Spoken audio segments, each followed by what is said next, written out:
Hello नमस्कार साथियों, स्वागत है आपका एमएस स्टडी पॉइंट में। दोस्तों, भारतीय इतिहास में गुप्त काल को पढ़ रहे हैं और गुप्त काल से जुड़े जितने भी शासक थे, श्री गुप्त से लेकर के और अंतिम शासक विष्णुगुप्त तक हमने चर्चा की थी। और आज की जो क्लास है इसमें गुप्त काल के सांस्कृतिक विकास और गुप्तकालीन प्रशासन के ऊपर हम चर्चा करेंगे। तो देखो, काफी इंपॉर्टेंट है गुप्तकालीन प्रशासन।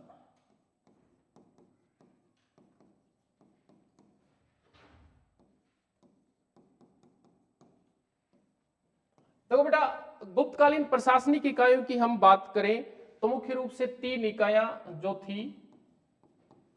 देश, सबसे बड़ी इकाई देश, दूसरी भुक्ति और तीसरी विषय। तीन इकाइयां थी ये, सबसे बड़ी देश, दूसरी भुक्ति और तीसरी विषय। अब इनके जो प्रमुख होते थे वो देखो।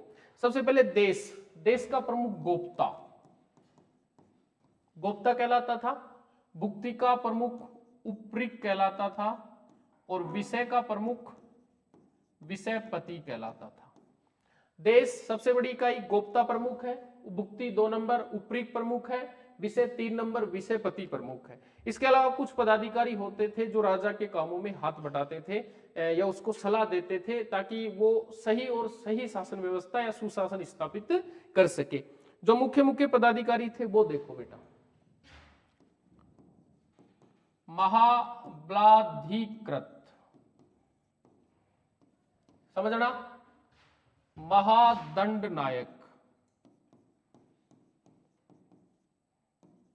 दंड पाशविक,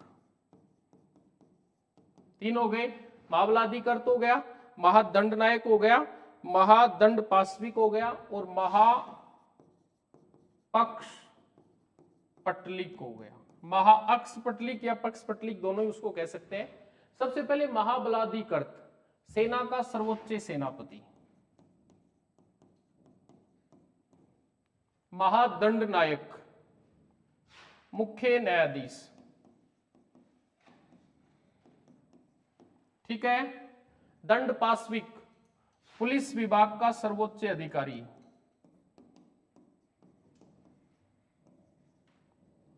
महापक्ष पटलिक, लेखा जोखा विभाग का प्रमुख, लेखा जोखा विभाग का प्रमुख, ठीक है।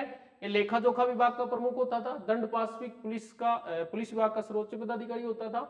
महादंड नायक मुख्य न्यायाधीश होता था और महाबलाधिकृत सेना का सर्वोच्च सेनापति होता था।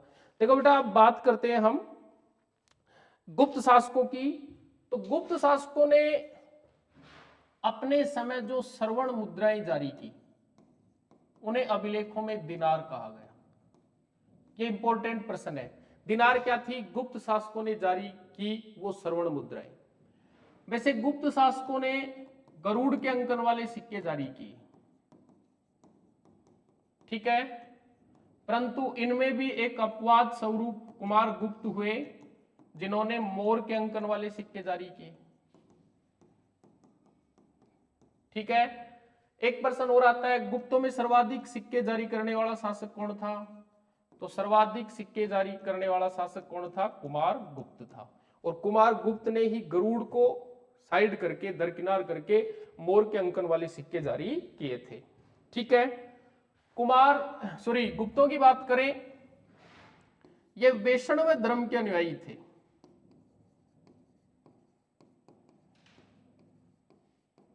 वैष्णव धर्म के अनुयायी हुए और इन्होंने भगवान विष्णु का जो वाहन था गरुड़, उसको अपना राजकीय चिन्ह बनाया और यही कारण है उन्होंने गरुड़ के अंकन वाले सिक्के जारी किए। दोबारा समझो ये थ्योरी। कौन से धर्म को मानते थे? वैष्णव धर्म को। वैष्णव धर्म में भगवान विष्णु की पूजा होती है। विष्णु का वाहन क्या है? गरुड़। गरुड़ गुप्तों का राजकीय चिन्ह हुआ और यही कारण है कि गुप्त शासकों ने किसके सिक्के जारी किए? गुप्त शासकों ने गरुड़ के अंकन वाले सिक्के जारी किए, केवल कुमार गुप्त को हटा दे तो, ठीक है। भारत में मंदिर निर्माण की कला का विकास गुप्त काल की ही देन है। शिखर युक्त मंदिरों का निर्माण भी इसी समय शुरू हुआ। यानी मंदिर निर्माण की जो शैली है, मंदिर निर्माण का जो उद्भव है, गुप्तों से ही शुरू हुआ। शिखर युक्त मंदिर भी गुप्तों के समय ही बने। इनके समय बड़े प्रमुख मंदिरों में देवगढ़ झांसी का दशावतार मंदिर,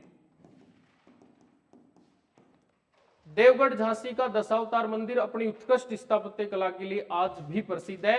और उस मंदिर का निर्माण किसके समय हुआ था? उस मंदिर का निर्माण गुप्तों के समय हुआ था। बेटा सांस्कृतिक विकास की हम बात करें तो चर्चा करते हैं गुप्तकालीन साहित्य की। यहां विष्णु शर्मा ने लिखा पंचतंत्र ग्रंथ, यह बहुत इंपॉर्टेंट है। पंचतंत्र की रचना गुप्त काल में विष्णु शर्मा के द्वारा की गई। आज की अगर बात करें, यह संसार का सर्वाधिक प्रचलित ग्रंथ है, सर्वाधिक प्रचलित ग्रंथ है। कौन सा? विष्णु शर्मा द्वारा रचित पंचतंत्र। और पंचतंत्र की रचना संस्कृत भाषा में की गई, गुप्त काल में हुई। और रचना करने वाले कौन थे? विष्णु शर्मा थे। ठीक है, इसके अलावा कुछ ग्रंथ और लिखे गए। सबसे पहले विशाख दत्त। विशाख दत्त की अगर बात करें तो उन्होंने लिखा एक तो मुद्रा राक्षस, ठीक है, एक देवी चंद्रगुप्तम।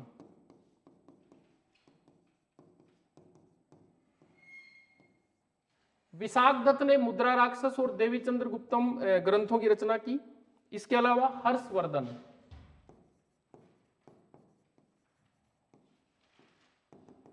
हर्षवर्धन जो हुए उसने नगानंद और प्रियदर्शिका जैसे ग्रंथ लिखे। नगानंद और प्रियदर्शिका के रचनाकार कौन हुए? हर्षवर्धन हुए। ठीक है, बाण भट्ट ने हर्षचरित और कादंबरी जैसी रचनाओं की रचना की। कादंबरी और हर्षचरित किसने लिखी? बाण भट्ट ने।